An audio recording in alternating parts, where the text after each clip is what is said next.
should be all set. Yes. Well, hello, everyone. Thank you very much for joining us this afternoon. For those who I don't know, I'm Kevin Kiley. I represent the 6th Assembly District, which includes a lot of the communities around here in Placer, Sacramento, and El Dorado counties.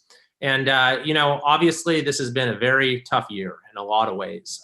So when I heard about this workshop and the opportunity to provide it to folks in our area, anything to sort of make life just a little bit easier, I wanted to provide that opportunity in this forum. And I want to thank our partners with Chapter who are going to be actually providing the substantive information today.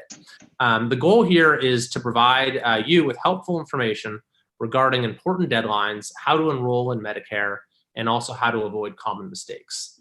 Now, no one needs to tell you that Medicare is complicated. The original Medicare Act from 1965 is 1,300 pages long, and believe it or not, it has not gotten simpler as time has gone on, quite the contrary. While it's a federally created policy, it has local implications for all of the seniors in our community. Different Medicare options have different hospitals, doctors, and pharmacies included in their networks, as well as different costs for each. The original Medicare, known as Part A and Part B, covers only 80% of medical expenses and doesn't cover prescription drugs, dental, vision, or hearing care. These are significant gaps because they can leave you responsible for the uncovered costs, of course. And the government has allowed private insurance companies to create several other types of coverage that you can use to fill those gaps. Now, looking just at my district, which includes about 500,000 people in this area, there are at least 3 different types of plans to fill gaps in Medicare coverage. There are also more than 70 different specific plans offered by more than 20 different insurance companies. So to lead today's workshop and to provide some level of simplification to help navigate all of this is Ari Parker with Chapter, which is a Medicare organization whose mission is to help seniors navigate the Medicare process. Ari is a Medicare expert, a Stanford law-educated attorney, and he is, I am told, read all 1,300 pages of the Medicare Act. I guess, Ari, maybe you keep that on the nightstand as nighttime reading. But he'll be providing an overview on Medicare and the different choices that are available to you. I also want to add that his presentation will be 20 or 30 minutes, and after that, there will be a question and answer period. But you can submit your question at any time. Just go ahead and enter it in the comment field on the YouTube Live, and then we'll get to that once he's finished his presentation. And Ari has also generously agreed to speak one-on-one with anyone who has additional questions, and he'll share his contact information at the end of the presentation. Ari, welcome. Thank you, Assemblyman Kiley. That was a great introduction. I'm blushing. The Medicare Act actually is on my nightstand, in fact. And it's a pleasure to join you and your constituents to talk about Medicare. As Assemblyman Kiley mentioned, my name is Ari Parker. I've dedicated my career to helping people make better choices around Medicare. And I know you may be wondering if I just got my driver's license, but I'm actually in my mid-30s, and I'm the lead advisor at Chapter. We help thousands of seniors just like you every single year learn more about Medicare, and it's free of charge. Ultimately, I want to make sure that you're empowered with the knowledge you need to sign up for Medicare. And the complexity of the process is the reason that many people reach out to advisors like Chapter. I know that's why Assemblyman Kiley invited me to speak today, and it's really a credit to him and his whole staff that they got interested in what Medicare and the Medicare enrollment process means to you. I also want to stress that my presentation isn't just for seniors who are becoming eligible for the first time. The steps that I'm going to discuss apply to every single one of you, except my wife, Molly, because we have found that your plans, costs, and benefits can change every year. That's why it's key to get an annual Medicare checkup, and I'll return to that throughout our time together this afternoon. Finally, I know you'll definitely have questions along the way. Please drop them in the comments below. There'll be time for me to address them at the end. I also want you to have my email address in case you'd prefer to address your situation one-on-one. As Assemblyman Kiley mentioned, that way we can go into a lot more detail together and get into some personal factors that may apply to you. So feel free to reach out by email, or my phone number is listed. All right. Our agenda for this afternoon is that I'm going to introduce a fusion of two types of clients from your community that we've helped, Ronald and Linda. Then I'm going to walk you through the three critical decision phases that you'll need to go through as you choose Medicare coverage. And these three stages are something that we walked Ronald and Linda through already. And finally, I'm going to address the 5 most common mistakes we've seen people make. I want to share those mistakes with you so that you can avoid them in the future and not make them. Meet Ronald and Linda. They're composites of members of your community. I especially like Ronald's beard. I took after him today. Ronald just turned 65 last week. He's retired. Linda's a bit older and hasn't retired yet. Linda also has health coverage through her employer, whereas Ronald is ready to start using his Medicare benefits, as you'll see. Budget-wise, Ronald is mostly reliant on Social Security. He needs that to pay for retirement, whereas Linda has saved quite a bit. And finally, you'll note that Ronald mainly enjoys staying in and around Granite Bay, whereas Linda loves to travel. Post-COVID, she wants to use her savings to do it as much as she can. Now I want to show you the journey that my team took Ronald and Linda on. There were 3 decisions that we helped advise them on. First, we helped them sign up for traditional Medicare. Second, we advised them to consider additional coverage. The reason is because Medicare doesn't cover all of the costs or all of the care that you need. Assemblyman Kiley already did a great job explaining why that is. There are simply gaps in your coverage that Medicare doesn't account for. Third, once you've decided on additional coverage, you need to look at specific plan options. And so for Ronald and Linda, we helped enroll them so that there would be no gap in coverage once they started their retirement. But don't worry, I'm going to walk you through each of these stages so that you understand them and feel confident about Medicare and can ask the right questions when it's time for you to enroll. So step 1, signing up for traditional Medicare. There are 2 parts to traditional Medicare. Part A is hospital insurance. It covers inpatient care, care in a skilled nursing facility, and home health care. Part B is medical insurance.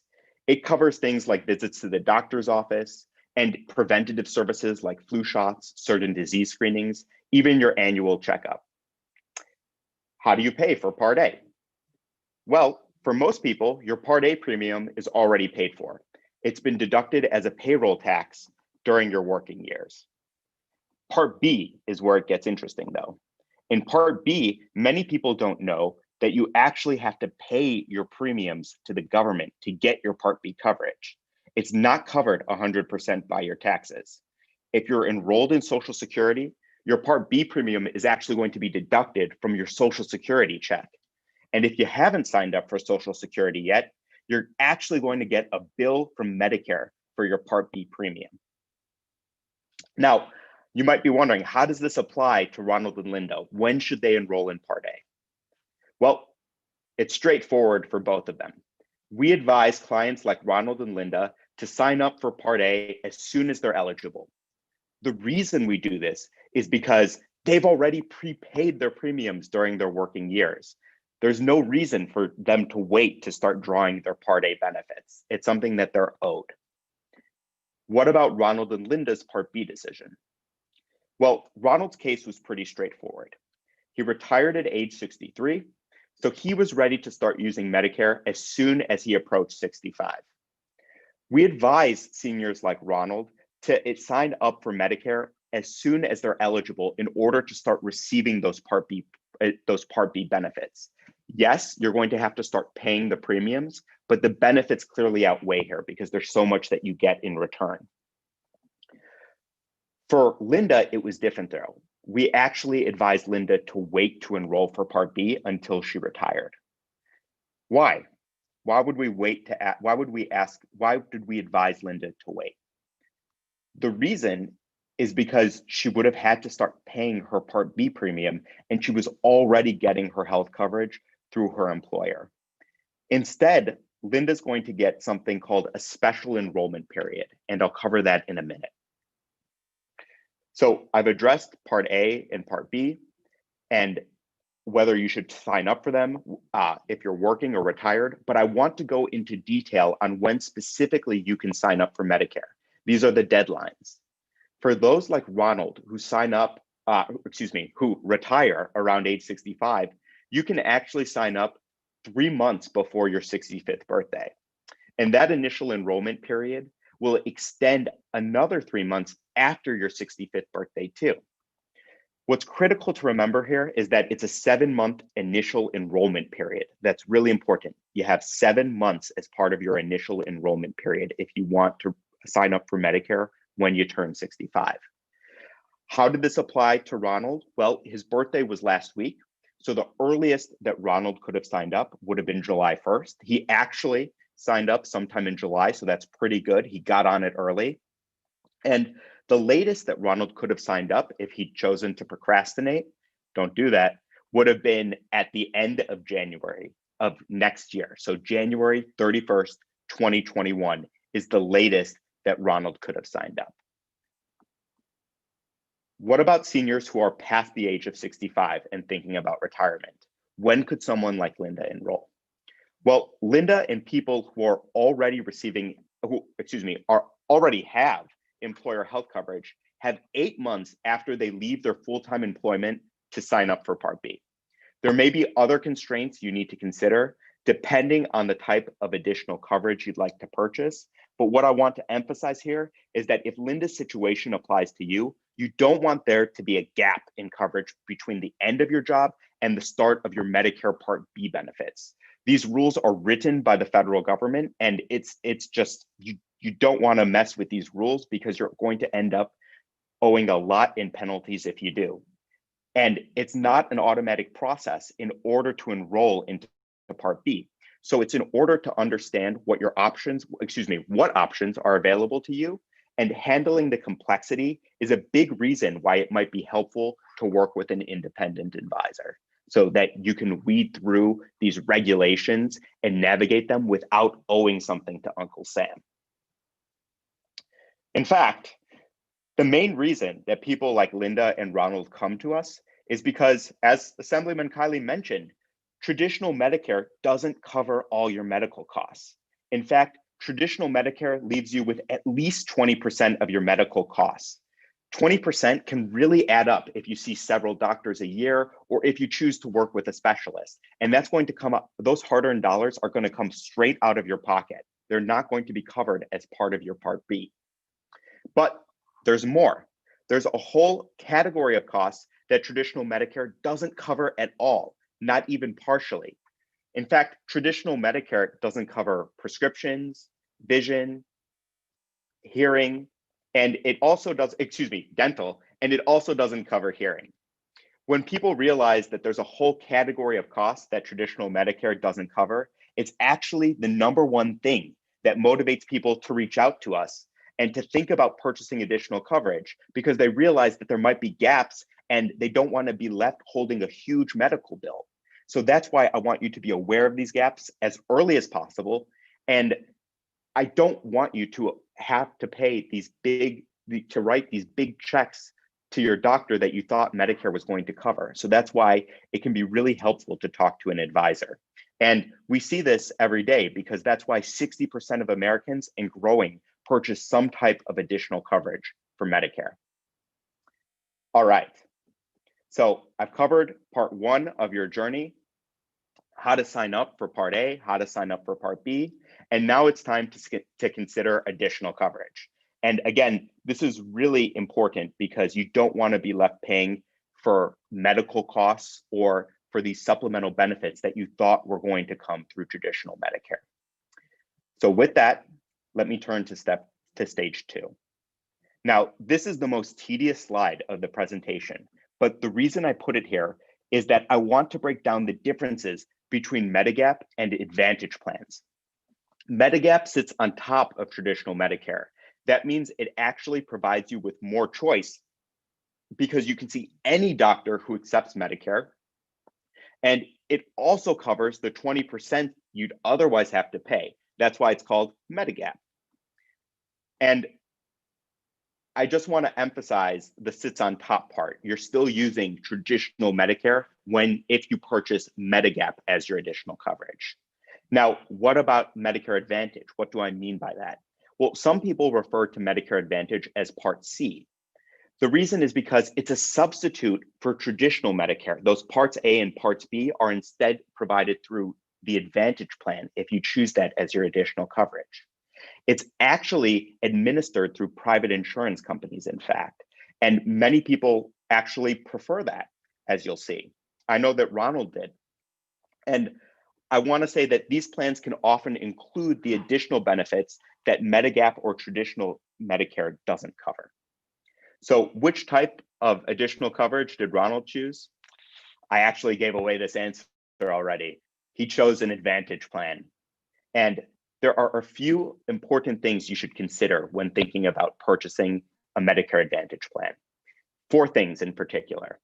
The first is it's the most inexpensive type of additional Medicare coverage, and some plans offer $0 premiums. How do they do that? That's because the government is paying for it, not you. Second, many of these plans include some type of prescription drug coverage. In fact, if you don't go the Advantage route, you'll have to pay for a standalone Part D prescription drug plan if you want your prescriptions to be covered. Third, Medicare Advantage plans typically have a network of providers, which is a predefined group of healthcare providers that allows the carriers to offer lower premiums so the plans can be priced more affordably. And fourth, there are additional benefits that these plans include, like dental, hearing, vision, and many of them even include free gym memberships as a perk. The final thing I want to stress is that, and I'll repeat myself here in a moment, you can't have an Advantage plan and a Medigap plan. It's one or the other. So now that I've addressed Ronald's additional coverage, I want to discuss what type of coverage Linda selected. Linda's priorities are different than Ronald's. She's not as worried about premiums, and instead she wants to see any doctor who accepts Medicare without a referral. She wants as expansive a network as traditional Medicare would provide. That is, any doctor who accepts Medicare, Linda wants to be able to see. So that's why we advise Linda to go with a Medigap plan, because that way she can see any doctor who accepts Medicare without referral. And she's going to have to pay a little bit more for that. So what should you know about Medigap plans? Well, 3 things. The first is if you have a Medigap plan, you can see any doctor who accepts traditional Medicare. You're not limited by a carrier's network as you might be in an Advantage plan. The second thing to know is that there are only certain points in time you can sign up for a Medigap plan. This is called a guaranteed issue window. I'll come back to it in a minute. And third, as I mentioned, Medigap is a little more expensive than an Advantage plan because you pay a premium to your Medigap insurance carrier. Just like with an Advantage plan, you still owe your Part B premium though. And I know I may sound like a broken record, but you can only buy one or the other. It's either a Medigap plan or an Advantage plan. You can't have both. So on the last page, I mentioned Linda's guaranteed issue window. What's that? Well, a guaranteed issue window is a period of time where you are exempt from medical underwriting. That means an insurance carrier has to sell you a policy. They have to cover all your pre-existing conditions, no exclusions. So this means that if you had diabetes develop in your 50s, or you may have had a battle with cancer, you can't be denied a plan for that reason. And better yet, you can't even be charged more for it. The carrier cannot charge you more when you're operating under your guarantee, when you're choosing a plan under your guaranteed issue rights. So what I stress to all Californians have at least one guaranteed issue window by law, but it's a time-specific window that covers the first 6 months after you start your Part B. And I didn't write these rules, but this is what applies to you in California. And it's really a pain to go through medical underwriting. You want to make sure to avoid it if you can. The complexity of the guaranteed issue window is a big reason clients reach out to us. The rules are just a mess here.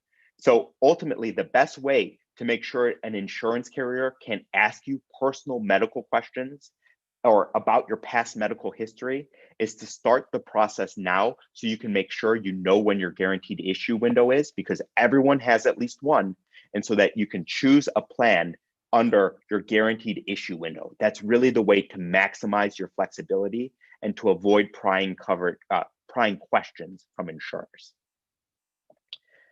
You may have noticed something. I haven't talked about Linda's drug coverage. That's because Medigap doesn't cover your prescriptions. What did this mean for Linda? Well, we advised her to buy a standalone Part D prescription drug plan. And here's what that means in practice. So Part D drug coverage is the way that you cover your prescriptions. It's partly paid for by the government and it's partly paid for by you. It's technically optional, but it's highly recommended. And there are two reasons here. The first is there's a lifetime penalty if you don't sign up for your Part D drug coverage, but then later choose to get Part D drug coverage. And I'll cover that at near the end of the presentation. And the second reason we advise seniors, or we advise you to choose a Part D drug plan or to make sure that your plan covers Part D is because you don't want to be in the situation where a new prescription is recommended to you, but you've missed your window, so you have to wait several months in order for that drug to be covered. You want to make sure that there are no gaps in your coverage. So how could you get it? Well, the first way would be through purchasing a standalone Part D plan, as Linda did. And the second way would be as part of a Medicare Advantage plan, like the one Ronald chose. So as I just discussed, Linda and Ronald make different choices for their Medicare Advantage and their Medigap journeys. But before I turn to the final stage, I just want to walk you through these differences and recap them. So here's what you need to remember about Medigap plans. Medigap plans have higher premiums, but they lower your out-of-pocket costs in the forms of copays or deductibles when you get sick or you go to the hospital. Medigap allows you to see any doctor who accepts traditional Medicare, so you don't need a referral. We typically advise clients like Linda to purchase a standalone Part D drug plan. And finally, Medigap doesn't include supplemental benefits that you might otherwise get under an Advantage plan. By contrast, Medicare Advantage plans have they have lower premiums, they have higher out-of-pocket costs, and they typically have a predefined network through the carrier. They usually come with prescription coverage, and many Advantage plans offer supplemental benefits like dental, hearing, vision, and some even have other perks beyond that. So, all right, you've decided the type of additional coverage that's right for you. There's still one more step remaining. So you know the enrollment deadlines, you're in Part A and Part B, and you figured out what type of additional coverage you'd like to purchase. But now it's time to choose a specific plan. That's the final step. And that's the last stage of the journey. And it's where it really counts to work with an independent advisor who can search all plans for you. The choice between plans is a personal one, and the plan you sign up for really depends on your specific life circumstances. Just look at your own community. This table shows, and Assemblyman Kiley actually mentioned it at the beginning, this table shows just how many plans there are in your own community. There are over 70 Medigap options and more than 35 Advantage plans for you to choose from. That's a lot of different options within each type. And what's different across these plans? Well, for one, each plan is priced differently. If price is the most important factor to you, then that's really going to be something to consider. And then second, there are also other differences.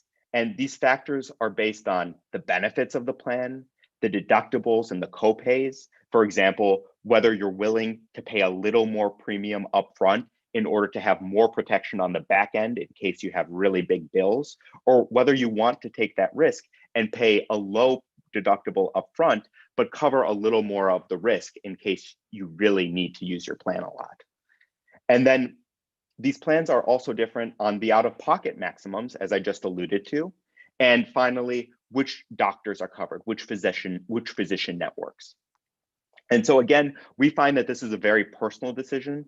And if you find that you're struggling with these factors, you're not alone by any means. It's actually the number one thing that we discuss, and something that I love about my job is I get to walk through these factors with you and decide which ones you want to prioritize, and then narrow down to a specific plan in order to do that.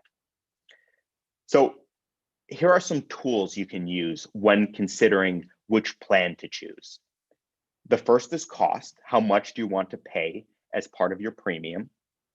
The second is the doctors that you want to see. Many of you have long-standing relationships with your doctors. If it's important for you to continue to work with a specific plan, and for example, you want to go with an Advantage plan, then you need to make sure that your doctor is in network. And it would be really helpful there to either go to the insurance carrier's website and make sure that your network is going to cover that doctor, or you can work with an advisor and we can tackle that complexity together. And then the third thing to consider are the prescriptions that you take. And finally, where you live, whether you're moving, if you like to travel like Linda does, you need to make sure that you're going to be able to, or that you're going to have coverage when you travel outside of your community, because it's really important that you find a doctor who's going to accept your plan in case something happens when you're away. And I want to stress that these plans change every single year. In fact, we just got plan data for 2021, and we finished inputting it into getchapter.com this morning. And I can confirm that the plans for next year are priced, many of them, in fact, are priced differently. Some of the benefits have changed between plans, and that the doctors you can see within each network have changed too. So if you want to confirm your plan's network, again, you could do that alone by going to the website, or you can work with an advisor. And right now, in fact, starting next Thursday is when you have maximum flexibility in order to reselect your plan or to confirm your coverage and make sure that you're on the best plan for you. If your plan changed, now is the time to check, and we can look into that together. And I want to be clear that we are just one of several advisories that offer this, but it is really important that if you have a complicated situation, or maybe even if you just have questions and you want to get answers to those questions, you don't need to go through this process alone. You can work with an advisor. We're available to you, and there are other advisories too that you shouldn't have to do this by yourself. So here are the top 5 Medicare misconceptions that we see. I want to go through these with you one by one. It will help you avoid mistakes that we commonly see, and no pressure in writing them down. I'm actually going to recap them at the end, but I really want to go through these with you one by one because I hear them a lot and it just makes me great when I do. Misconception number 1, traditional Medicare covers all medical costs. As Assemblyman Kiley said at the outset of the presentation, it's not true. In fact, traditional Medicare leaves you covering at least 20% of your medical costs. And it also doesn't include those supplementary benefits that were really important to Ronald. Misconception 2, Medicare coverage is automatic when you turn 65. You know that's not true. Linda did not have Part B when she turned 65. We advised Linda to wait until she retired in order to opt into her Part B benefits. Traditional Medicare Part B is not something that's automatic. It's something that you must opt into in order to start receiving those medical insurance benefits. And it's also something that you need to begin paying the premium on too. Misconception number 3, it doesn't matter when you sign up for Medicare. Ooh, well, the reason it really matters when you sign up for Medicare is because there are penalties for late enrollment. In fact, you'll pay a 10% premium on top of your Part B you'll pay a 10% penalty on top of your Part B premium for every full year you wait to sign up. There's also a Part D penalty. It's 1% of the average for every month you wait after the end of your initial enrollment window. And to show you just how punitive these penalties are, I want to show you that if you actually wait over 4 years to sign up for your Part B after you become eligible, you're going to owe a 40% Part B penalty premium, and you're going to owe 40% penalty on top of your Part B premium. And further, you're going to owe a 53% penalty on top of your Part D premium just by virtue of having been late. So it's really important when you enroll. These are lifetime penalties, and they get bigger the longer that you wait. Misconception number 4. Your neighbor's Medicare coverage is a good plan for you. Oof. Well, let's go back through the factors. And well, you should ask your neighbor if they may use these factors in considering a plan. And if they use these factors, well, maybe it's an okay plan to consider, but here are the factors. The first factor to consider is the cost of the plan. What's your risk tolerance? Do you prefer paying a lower premium up front, but having a little more out of pocket if your medical bills become really high? Or do you prefer the inverse of that?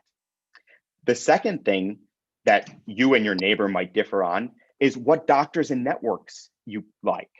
Do you see the same doctors as your neighbor? If you don't see the same doctors and you choose an Advantage plan, then the doctors you want to see may not be covered in the plan that you chose because your neighbor's plan has a totally different network of doctors. The third thing are prescriptions. If you're not on the same prescriptions as your neighbor, then you probably want to make sure that any prescriptions you take would also be covered by your neighbor's plan. And then finally, your location and lifestyle preferences. Look, whether you prefer to stay around Granite Bay or you love to travel, that will really affect the type of plan that you choose, be it Medigap or Advantage, and also the specific plan that you choose within that subcategory. So you really want to make sure that you get clear about what your preferences are and how they might differ from your neighbor when thinking about using your neighbor's plan as just choosing that. You need to be really intentional about it. And just by attending today's presentation, you clearly are. The final misconception: you only need to choose your additional Medicare coverage once. You know that these plans change every single year. We learned that today there are big changes coming, and I want to go over that you should choose or reconfirm your coverage every single year, because what's different between plans is that the premiums may have changed, the benefits may have changed, and the physician networks may have changed. So even if you love your plan now, well, your plan was just offered its benefits for 2020. How are those benefits going to be for 2021? In many cases, we found that the benefits are actually going to be better. But is the plan that you used last year the best plan for you now? Really, the only way to know that is to check your plan and to reconfirm your coverage. And the time to do that is really starting now, because beginning next Thursday, you're going to have maximum flexibility to change your plan.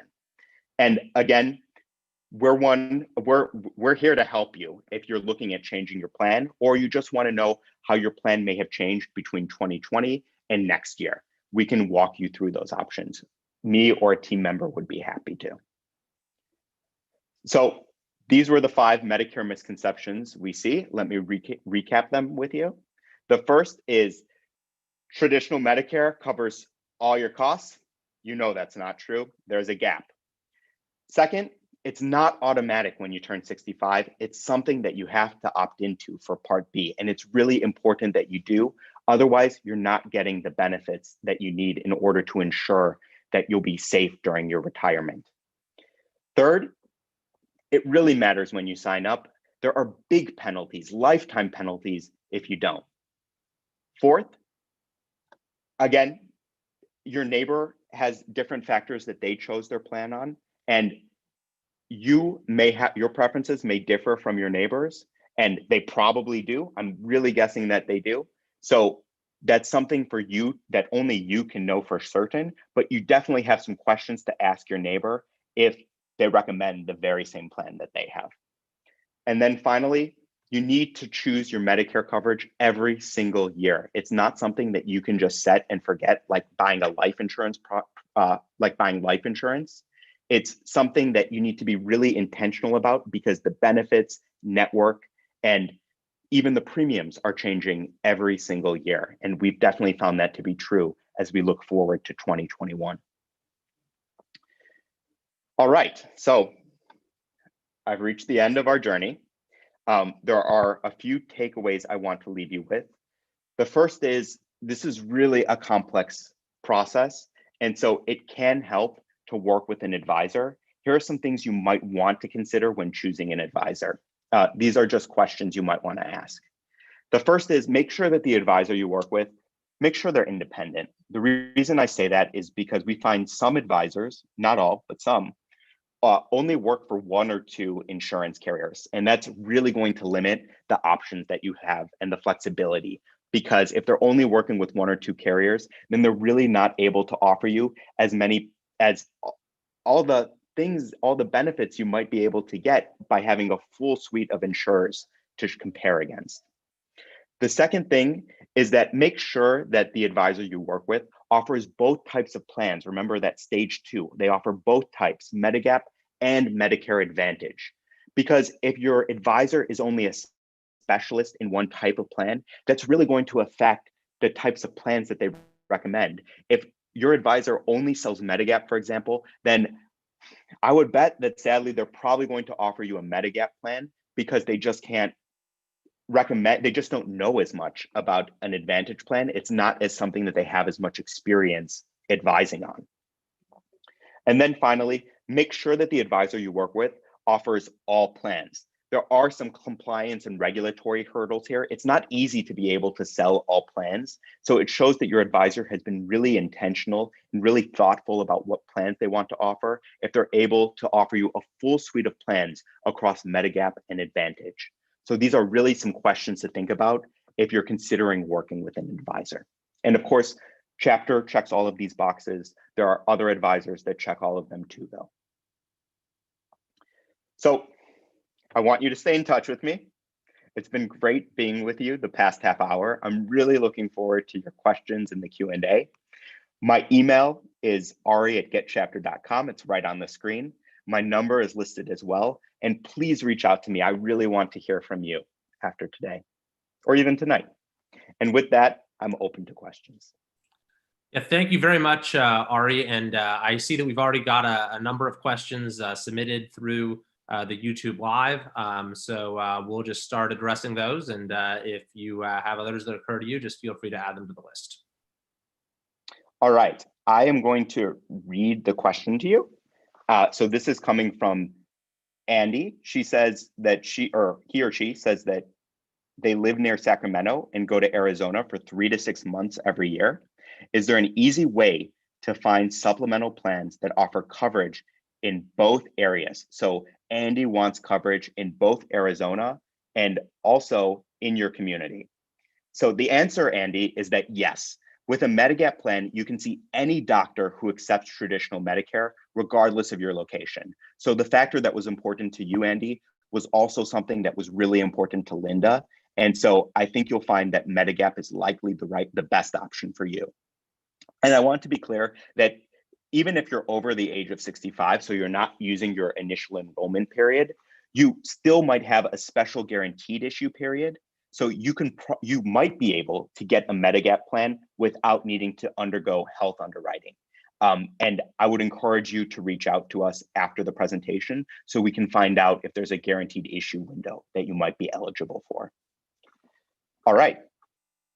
That was a great question. Next question is from Peter. Where do I sign up? So you can sign, I think you're referring there to Part B. I think you're trying, Peter might be trying to sign up for Part B under traditional Medicare. And the answer is that you can sign up via the Social Security Administration, ssa.gov. That has a website up as part of COVID, actually. So it's great that you can go to ssa.gov and be able to opt in to Part B. You should remember, though, that that would only allow you, Peter, to enroll in traditional Medicare Parts A and B. You also may want to consider additional coverage because there'll still be the question of what you want to do with the 20% of medical costs that Medicare doesn't cover. Next question is from Stuart. Why is Linda still contributing to an HSA? So an HSA is a health savings account. So is Linda still contributing to an HSA? Well, Stuart, Linda can keep her HSA, but she cannot continue contributing to it once she is on Medicare. She can use her HSA funds to pay for her Part B premiums, though. And that's actually a really nice feature of an HSA, and it's something we advise our clients on, and it's something we really recommend. So thank you, Stuart, Peter, and Andy. Those were great questions. I'm just waiting for a few more. Okay, a question from Mike. Must you sign up for Part A if you are still employed? Ooh, well, Mike, technically you can opt out, but we don't recommend that since there's no cost to you for Part A as long as you've been paying for Medicare payroll taxes for at least 10 years. That's something actually you noticed that for both Ronald and Linda, we advise them to sign up for Part A right off the bat because they'd already paid into it. Okay, and then a question from Name Unknown, which is totally great. So this is from Anonymous. Isn't it Medicare A and B and Medigap versus A and Advantage? So I think the question from Anonymous is on whether to consider Medigap versus a Medicare Advantage plan. And the answer is that it's not quite. To have Medigap, you really need to have both Parts A and B. So I think what maybe I wasn't clear enough about is that Medigap sits on top of traditional Medicare. So you already need to have Part A and Part B in order to purchase a Medigap plan. And most Medicare Advantage plans, so we're shifting gears now to Medicare Advantage, most Medicare Advantage plans require that you also have Parts A and B. And the government, as I mentioned, will pay some of the Medicare Advantage plan, and they typically offer a lot of benefits. In fact, some Medicare Advantage plans, for example, the one that Ronald purchased, have premiums that are as low as $0. So great question. And I hope I've answered it. If I didn't answer the question as thoroughly as you would have liked, though, definitely reach out to me by email or call, and we can discuss it further. From David. David says that I'm a retired state employee with fully vested medical benefits. Is my CalPERS medical considered a Medigap plan? So let me just repeat this question. David says that he's a retired state employee with fully vested medical benefits. Is CalPERS medical considered a Medigap plan? Well, CalPERS is technically not a Medigap plan. If you reach out directly, we can compare the benefits of your current plan from CalPERS with those of a Medigap plan if you'd like. We've done it with dozens of people just like you, and it's something we'd be happy to do. And again, it's at no charge. So I'm looking forward to hearing from you, David, after the presentation. From Michael. Michael, we don't have dental insurance, or excuse me, Michael says, we don't have dental insurance. I got my spouse dental coverage through Kaiser, but it's very poor coverage. How can I find better dental coverage? So I just want to reiterate that Michael isn't happy with the dental coverage he receives through Kaiser, and he'd like to find better dental coverage. Well, first, Michael, I'd like to say that I'm sorry to hear that. I would like to know further what you don't like about Kaiser's dental coverage so that I can work with you to find dental coverage that might be better. As obviously you're on some type of Advantage plan because of the dental benefit. And so we can find you a plan that has a more robust set of dental benefits if you reach out. Alternatively, you could buy a standalone dental supplement plan if you have a Medigap plan. From Anonymous. If I'm on an Advantage plan, is surgery automatically covered? or does it have to be pre-approved first by Medicare? Well, emergency procedures always need to be covered. Some Medicare Advantage plans may require pre-authorization for certain procedures. If you have questions on pre-authorization, or you want to find a plan that would be better for you for certain conditions or certain operations, definitely reach out to us. There are certain Medicare Advantage plans that are focused on certain conditions. And I think that if I knew more about your situation, I could offer more specific advice here. From Paul. Hi, Paul. What is the window to sign up for Medigap, a Part D standalone plan, or an Advantage plan, especially if you know your 2021 retirement date? Well, Paul, it's great that you know your retirement date already and that you're on the ball, definitely, that it's coming up next year and you're still attending this presentation. So a big shout out to Paul. If you're turning 65, I want to reiterate that there's a 7-month initial enrollment period. If you're leaving your full-time work and you're ready to opt into your Part B, then you need to do so, within 8 months of leaving your job, but you should really do it immediately. And clearly that's something you intend to do so that you don't have a gap in coverage. And Paul, if you want to sign up for a Medicare Advantage plan, you actually have to act earlier than 8 months. You're only going to have 63 days to sign up for your Part D prescription drug plan after you leave your job. After that, you're going to start to pay a Part D penalty. So you definitely want to make sure that there's no gap in your coverage. From Randy, is there a fee to work with an advisor? Randy, there isn't. We search all coverage options for you. We have built the chapter team has built a powerful technology platform to help us search all plan options and all types of plans. And it's free to work with me or my team. We'll never charge you a dime. From Stuart, is it better to work with a local broker who knows the area or a big national firm? Good question.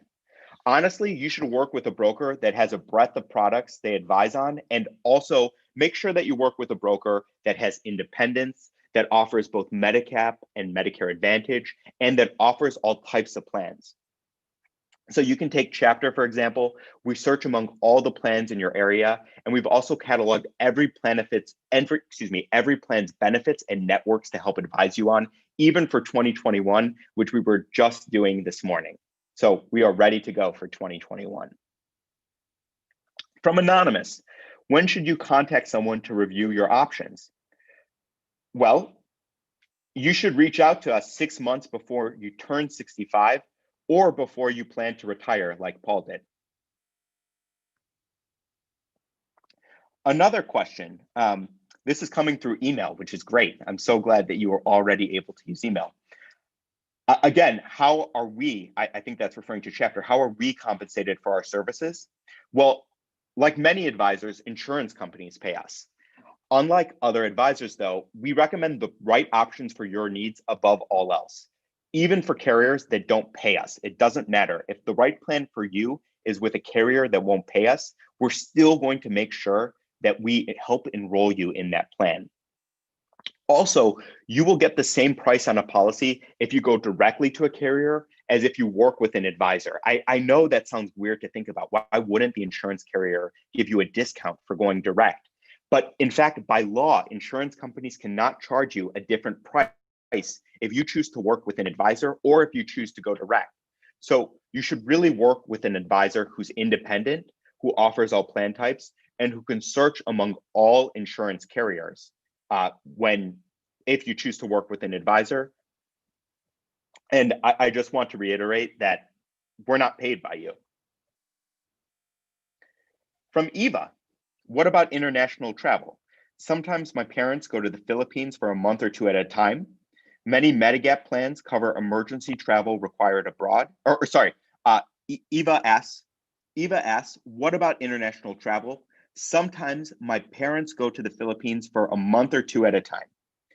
Okay, well, it's great that you're on top of this, Eva, and it's so wonderful that you attended today's talk in order to help your parents navigate through the Medicare process. I think that's really tremendous. And well, Medigap plans cover emergency travel required abroad. I want to note here that it's not all Medigap plans, it's some of them. And by telling me more about the type of, like additionally, what factors your parents are looking at, then I can advise you specifically on what plan you may want to consider. From Randy, I have Kaiser and it's a convenience. Oh, you like Kaiser. I have Kaiser and you like its convenience. Okay. So Randy has Kaiser and he likes Kaiser's convenience. That's really good to know. But Randy asks, what happens if I need a doctor when I'm over 100 miles away from Kaiser? So I'm assuming that Randy has an Advantage plan. So I think, Randy, the best way to handle this question would be to work with you to check and see if your preferred doctor is in the Kaiser network. It's great that you like Kaiser's convenience, but there might be other plans that have the doctors you like working with. And we can do a factor by factor comparison if you're thinking about whether Kaiser is the right plan for you when you travel 100 miles outside of the network. From Anonymous, if you have a retiree health plan that starts when you turn 65, plus you receive Medicare cards in the mail because you started taking Social Security before turning 65, how does that work? Okay, so the question from Anonymous is that they have a retiree health plan that started when they turned 65. They also receive Medicare cards in the mail because they started taking Social Security before turning 65. So I think what Anonymous is referring to is Part A. And there are no premiums as long as you paid for your Part A because it's been deducted as a Medicare payroll tax if you've worked for 10 years or more. So you're already paid into it. And there's no reason not to start receiving your Part A benefits. I can see that I'm getting some more questions by email. Let me just open my email so I can address them. Okay, question from Ron. I am currently covered by my wife's group plan. When I sign up for Parts A and B, what plan will be primary? Good question. It really depends on the size of your wife's employer. For employers that are larger than 20 employees, the employer's policy is actually the primary insurance. But for smaller employees with fewer than 20 employees, Medicare is going to provide your primary coverage. You'll note in this presentation, Linda worked for an employer that was larger than 20 employees, and so therefore her coverage was primary, but it's really a great question. Thank you, Ron. From Anonymous, what if you retire at 63, go on federal COBRA until 65 years old to have medical, then at 65, get off COBRA and go on Medicare? So this is someone who used COBRA to make it to age 65 and then wants to go on Medicare and purchase a Medicare Advantage plan. Well, that works. You'll become eligible for Medicare when you turn 65, and then you can use your 7-month initial enrollment period to sign up for Parts A and B, and also choose a Medicare Advantage plan at that point. And if you'd like help choosing or finding the Advantage plan that's right for you, feel free to reach out as you approach retirement. All right, these are really good questions, and I'm trying to get to all of them. But I want you to know that we only have 5 minutes left. So keep the questions coming. I'll try to get through as many of them as I can. And ones that I can't, I'm going to try to connect with you afterwards. So please use my contact information on the screen to reach out to me if you'd like to address your situation one-on-one. All right, from Carol. I have an Advantage plan. Will I be covered if I travel? It depends. It really depends on the service area of the plan that you choose, Carol. If you're traveling far away to another state, I think someone else earlier referenced that, most Advantage plans will not cover care unless it's an emergency. And Medigap plans can be really helpful here because remember, Carol, you can see any doctor who accepts traditional Medicare, no matter what their location is. And if you'd like to reach out and talk about specific doctors that you'd like to see, or if you're wondering about how far an Advantage network might extend, we can discuss your particular situation one-on-one. All right, going back to my email to try to find more questions.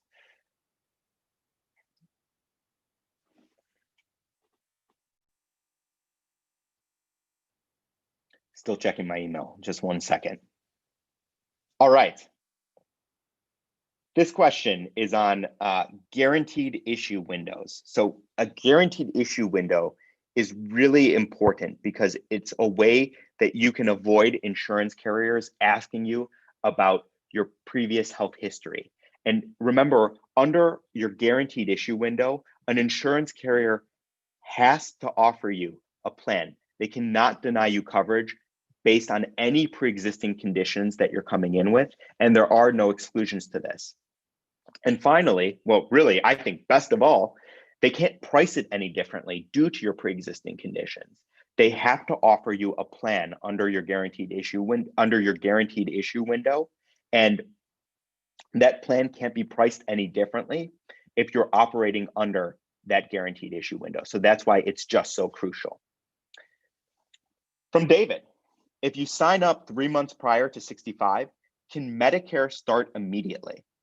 Well, David, if you sign up before you turn 65, your coverage will start the first day of the month that you turn 65. So let's take Ronald as an example because his birthday was last week. Ronald signed up early for Medicare, for his traditional Medicare. And so his Medicare coverage actually started October 1st because that's the month that his birthday took place in. From Anonymous, I am covered by TRICARE. Thank you for your service.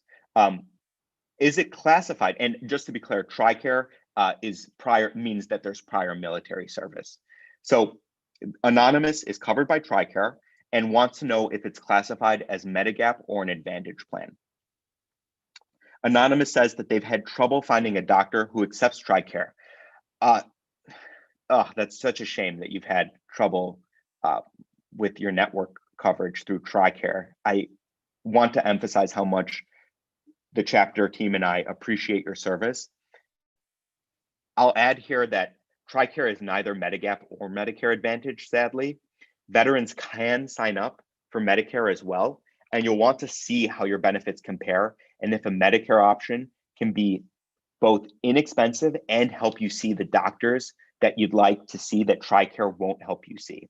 So if you'd like to learn more about this, feel free to reach out and we can help you evaluate your options and how they compare to TRICARE.